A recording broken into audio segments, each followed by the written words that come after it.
সে তার নাটক এখনো ফেমাস। তাকে মানে আমি আসলে যেটা বললাম যে টপ টিয়ার মানে অ্যাক্টরদের ভিতরে তিশা পড়ে, and I was very excited because of her skills. আমি শুনেছিলাম যে তিশা ইজ, ও যখন ক্যামেরা যখন অ্যাকশন হল তিশা কমপ্লিটলি চেঞ্জ হয়ে যায়, and I saw that you know first hand. আমার কাছে মনে হয়েছে যে আসলে শি ইজ, তার অনেক বেশি পোটেনশিয়াল আছে এখনো। নতুন নতুন ডিরেক্টর যারা যারা আছেন ডেফিনেটলি তাকে নিয়ে আরো কাজ করবেন, আরো এক্সপ্লোর করার অনেক জায়গা আছে। And that's it from my side আর কি। বাহ, brilliant. So Tisha working with Pritam, are you fan?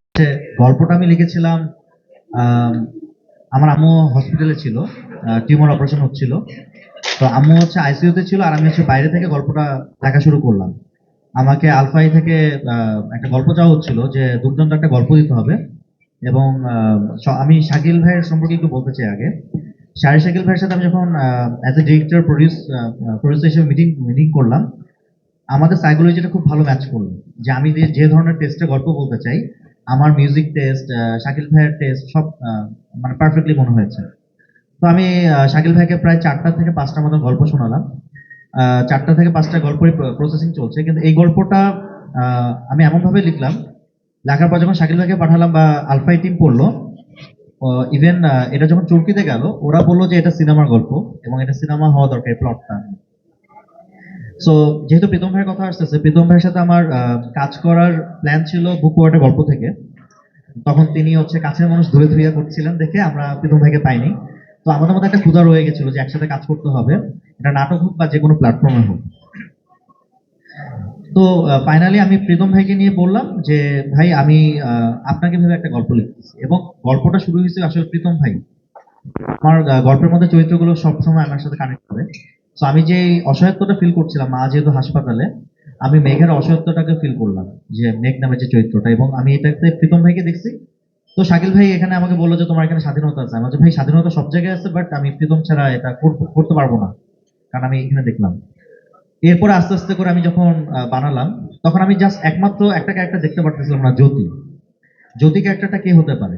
Jyoti character আমার যাদের সাথে কাজ হয়েছে, হয় তাদের সাথে আমি যে অ্যাক্টিং চাচ্ছি বা আমি যে ধরনের এক্সপ্রেশন চাচ্ছি, সেটা আমার কাছে মনে হচ্ছে আমার সাথে কাজ করার মধ্যে তিশা আপুর সাথে আমার কাজ করার এক্সপিরিয়েন্স সবচেয়ে ভালো। এবং আমরা একসাথে back to back memoir of love এবং নীল অপরাজিতা করেছিলাম। তো আমাদের এক্সপিরিয়েন্সটা খুবই ভালো, এবং আমরা বন্ডিংটা খুব ভালো। এবং ওর ফ্যান আমার ফ্যান একসাথে আমাদের কাজ চাইতো, 1 বছর যেহেতু কাজ হয়নি। সো আমি ডিসাইড করলাম জ্যোতি ক্যারেক্টারটা আসলে, যখন তিশা আপুর সাথে কথা বললাম, প্রথম আমি বুঝতে পারতেছিলাম না যে আসলে জ্যোতিকে প্লে করতে, মানে জ্যোতি খুবই ক্রিটিক্যাল একটা ক্যারেক্টার। হ্যাঁ, এটা এটা বলা যায় আসলে তানজিম তিশা এরিয়ার one of the most challenging আসলে ক্যারেক্টার। এটা খুবই চ্যালেঞ্জিং একটা ক্যারেক্টার। সো আমি যখন তিশা আপুকে গল্পটা বললাম যে আপু, গল্পটা যতটুকুই তুমি আছো, কিন্তু পারফরমেন্সের ওভারঅল পারফরমেন্স করতে হবে। তিশা আপু গল্প শুনে খুব পছন্দ করলো, এবং আমরা যখন সামনাসামনি দেখলাম তিশা আপুকে, আমার মনে হচ্ছে হ্যাঁ, আমি জ্যোতিকে পেয়ে গেছি। আমি গিয়ে প্রীতম ভাইকে বললাম, ভাই আমি জ্যোতি পেয়েছি। এরপরে আসলো হচ্ছে উষা। উষা কে হইতে পারে? উষা এমন একটা মেয়ে যাকে আমি কখনো দেখিনি। মানে এখানে উষা ক্যারেক্টার হচ্ছে এরকম যে এটা একদমই আমার বানানো একটা চরিত্র।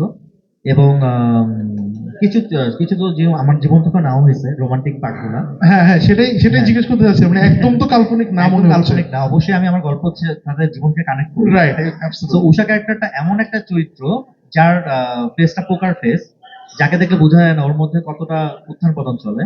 আর একদমই নিউ ফেসকে আমি ইন্ট্রোডিউস করাতে যাচ্ছিলাম এই কন্টেন্টের জন্য, উষার জন্য। যে যে মায়া, আশা বা অপেক্ষার গল্পটা আছে, এটা আপনারা দেখলে বুঝতে পারবেন। এবং উষাকে নিয়ে আমি কখনোই ভয় পাইনি, যেহেতু ও প্রথম। আমার ফ্রেশারদের নিয়ে কাজ করতে খুব পছন্দ হয়। এবং ওর সাথে যখন আমি প্রথম ইন্টারভিউ করলাম, ও যখন আসলো, ওর গানের ফ্যান আমি ছিলাম অনেক আগের থেকেই, ও খুব সুন্দর গান করে। সো ও যখন এসে আমার সাথে যখন কথা বলা শুরু করলো, আমার কাছে মনে হয় যে ইয়েস, আমি উষা পেয়ে গেছি। ওর হাসি থেকে শুরু করে সবকিছুতে মনে হচ্ছে যে ইয়েস, আমি উষাটাকে পাচ্ছি। বাহ, সবকিছু মিলিয়ে চোরকেও রাজি হলো আমার সাথে। সো বাট আমরা যেটা বুঝলাম